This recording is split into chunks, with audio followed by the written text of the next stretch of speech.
ආදරණීය දිනපොතට ඔයාලා හැමෝම ආදරයෙන් පිළිගන්නවා. ගොඩාක් කාලයක් තිස්සේ ආසාවෙන් ගන්න බලාගෙන හිටපු දෙයක් ලැබුණම දැනෙන සතුට කොයිතරම්ද කියලා ඔයාලා දන්නවනේ. ඉතින් අන්න ඒ වගේ සතුටක් තමයි මට අද තියෙන්නේ. ඉතින් මගේ සතුට ඔයාලත් එක්ක බෙදාගන්න තමයි මම අද මේ වීඩියෝ එක කරන්නේ. ඉතින් මෙන්න මේ වෙලින් කියන බ්‍රෑන්ඩ් එකේ අවන් එක තමයි අලුතෙන්ම මගේ කුස්සියට එකතු වුණු අමුත්තා.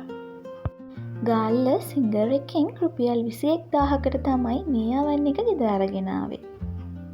මේක වොට් 1500ක ලීටර් 22ක අවන් එකක්.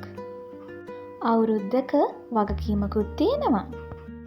මේ තියෙන්නේ මැනුවල් එක. මේක ඉතින් අවන් එක පාවිච්චි කරන්න ඕන හැම විදියක්ම ලියලානේ තියෙන්නේ. මේ තියෙන්නේ ට්‍රේ හැන්ඩල් එක.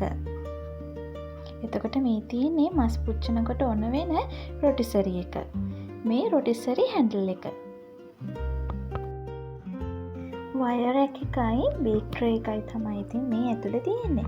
ඉතින් හරිම පුංචි අවන් එකක් වුණාට එයා හරිම හුරුබුහුටි. මේ ඉතින් අපේ ගෙදරට ආපු මුල්ම අවන් එකනේ. ඒ නිසා මේක ඉතින් රසමැස කෑමක් හදනකම් දැන් තියෙන්නේ පුදුම නොයවිසිල්ලක්. ටෙම්පරේචර් කන්ට්‍රෝල් එක සෙල්සියස් අංශක 250 දක්වා තියෙනවා. ෆන්ක්ෂන් කන්ට්‍රෝල් නොබ් එක තමයි මේ තියෙන්නේ.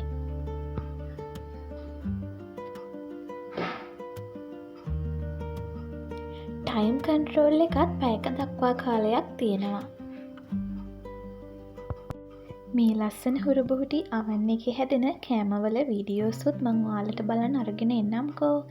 මාත් එක්ක මේ සතුට බෙදාගන්න මේ වීඩියෝ එක බලපු ඔයාලා හැමෝටම ගොඩාක් ස්තුතියි. ආයෙත් වීඩියෝ එකකින් හමු වෙනකන් ඔයාලා හැමෝම සතුටෙන් පරිස්සමින් ඉන්න.